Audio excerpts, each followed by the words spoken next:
Jessie said. "We found out which one of the pilots is the spy. Henry came up with a great plan while we were flying back to New Zealand from Antarctica. It's Mr. Gannert," Benny blurted. "Mr. Gannert's the spy." "I guess the explanation will have to be a story for another day," Henry chuckled. "Well, that's great," Trudy said. Then she tilted her head. "Well, it's not great that he's a spy, but it's great that you figured it out.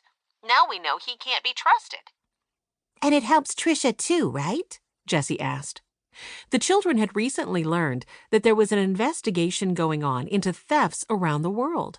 Because Trisha had been seen in the areas of thefts in Kenya, Italy, and Japan, the investigators thought she might be secretly working with the Argents.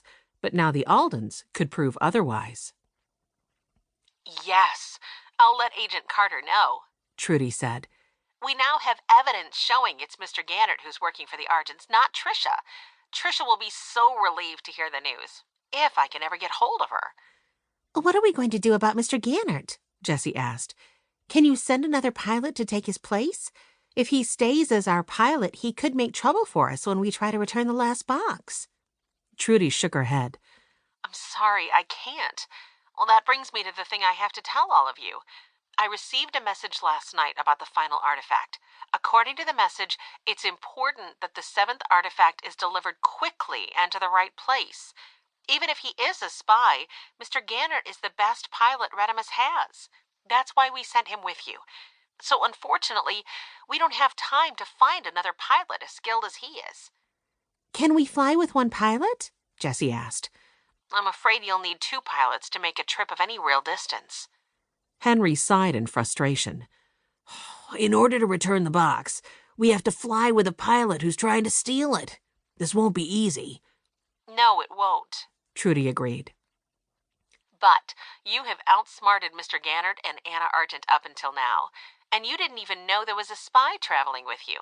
I know you'll be able to outsmart him one last time." "He might be extra grumpy because this will be his last chance to steal a Reddimus artifact," Henry said. "What if he tries something desperate?" "Desperate people make more mistakes than patient ones," Trudy said. "Remember that and focus on yourselves.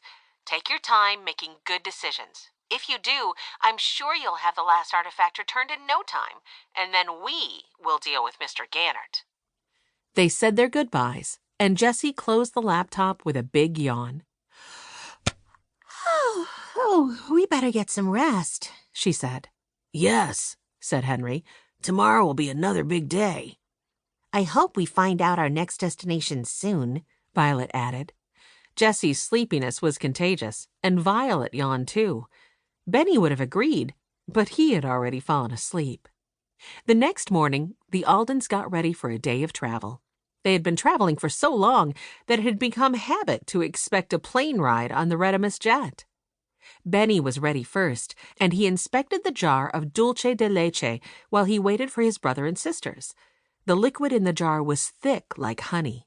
It reminded Benny of the topping on Mrs. McGregor's caramel apple pie. His stomach growled. "Jessie, can I please try some of the dulce de leche?" he asked. "The jar wasn't in the Reddimus box, so it's not the artifact we have to return. It should be okay to taste just a little bit, right?" Jessie laughed. "You're right. The jar is probably a treat for us to try, but I don't want you to eat too much. It will spoil your appetite." The lid was on tight, so Jessie helped Benny open it. They didn't have any spoons in the hotel room, so Benny just used his finger.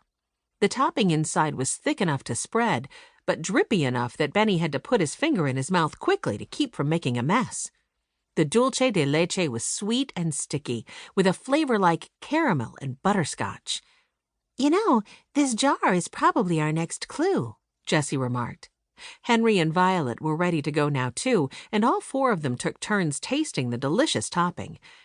"Aside from the tag that says fair winds, we don't know anything else about it."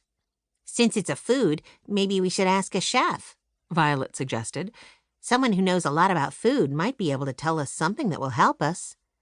Henry thumbed his chin and nodded. "The hotel restaurant was pretty nice. I'll bet the chefs there know about this sort of thing. Let's start there. We could use some breakfast anyway." The Aldens left their room and went down to the hotel.